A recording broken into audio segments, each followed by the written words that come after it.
savoir comment vous êtes installé et le cadre dans lequel vous travaillez.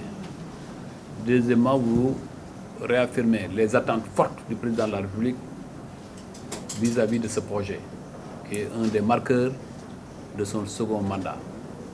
Et forcément, les hommes en qui il a confiance doivent être aussi dépositaires de ses orientations. Et ces orientations majeures, il faut bien que nous les comprenions. C'est dans un programme général qu'il a décliné sous la dénomination Sénégal zéro déchet. Et c'est pourquoi, dans un premier temps, je me réjouis de la présence du coordonnateur de l'UCG, Mastiam. Je me réjouis aussi de la présence du coordonnateur du directeur général du cadre de vie et de l'hygiène publique, Abouba, pour simplement montrer que c'est ensemble que nous exécuterons cette mission. Que c'est ensemble que ce défi sera relevé. Je voudrais par ailleurs vous féliciter pour la confiance que le chef de l'État vous a accordée, confiance adossée à une compétence et une expertise que vous avez déjà démontrée. M. Thiam l'a déjà rappelé sur le processus qui a conduit à votre nomination. Vous devez tous, ensemble, mériter cette confiance. Et je lui ai dit dans son bureau, vous êtes le capitaine d'équipe du Promoged, mais cela ne veut pas dire que vous êtes le meilleur joueur dans cette équipe. Chacun d'entre vous est utile et important dans l'exécution de cette mission. C'est ensemble que vous allez réussir cette mission. Si vous n'êtes pas ensemble, il n'y a aucune perspective d'avoir un succès quelconque. Le succès et la réussite sont toujours garantis par une foi commune au travail. Une foi commune faite de jonction de toutes les expertises. Chacun d'entre nous doit se sentir motivé dans la mission. Et c'est dans cela que, quels que soient les revenus que vous avez, ils auront de la valeur. Maintenant, l'attente du chef de l'État, elle est forte. Il l'a réaffirmé hier au Conseil des ministres. À travers, d'abord, les actions qui ont été menées par l'UCG, qu'il a saluées. Le Promoged vient en complément à toutes ces actions pour donner une valeur à l'économie des déchets. Et c'est important dans l'ensemble. Vous l'avez rappelé sur Mbobes. La révolution, c'est de pouvoir enfin réaliser cette fermeture de Mbobes, mais aussi c'est enfin pouvoir faire des déchets une activité. Une activité génératrice de revenus, un emploi qui ne soit pas un emploi de bas étage. C'est important. Et heureusement que je vois que vous avez bien compris la mission, d'abord à travers Mbobes, mais aussi à travers la démarche que vous avez voulu initier. D'abord, faire l'État la matrice des résultats, avoir une culture, une obsession des résultats. Il ne sert à rien de faire toute une théorie qui n'aboutit à aucun résultat. Les Sénégalais nous jugeront sur la base des résultats. Et ces résultats, ce n'est pas dans les bureaux que nous les aurons. Ce n'est pas dans la théorie que nous les aurons. Ce n'est pas dans les rapports produits mensuellement ou trimestriellement que nous les aurons. C'est sur le terrain que nous aurons ces résultats. C'est être en adéquation avec les attentes des populations. Et vous avez 138 communes que vous devez accompagner. On y ajoutera très prochainement certainement les régions de Kaolack, de Kaffrine et de Fatick. Et dans ces 138 communes, vous avez un travail à faire, un travail de modernisation de la gestion des déchets, mais aussi un travail d'accompagnement institutionnel. 150 infrastructures sont attendues de ce projet. Ce n'est pas aussi facile. Et 3000 emplois doivent être générés par ce projet. Donc c'est un projet important. Il faut que vous sachiez l'importance de votre mission. Ce n'est pas la mission du directeur, c'est la mission du Promoged. Et chacun d'entre vous est porteur de l'ambition du Promoged. Parce que quand le Promoged a une mauvaise publicité, c'est vous qui avez une mauvaise publicité, c'est vous qui avez une mauvaise réputation. Dès l'instant que vous mettrez demain, si le Promoged échoue, dès l'instant que vous mettez dans votre CV, je suis passé au Promoged, on vous met de côté. On met de côté. C'est pourquoi vous tous, vous devez travailler à ce que le Promoged soit une grande réussite.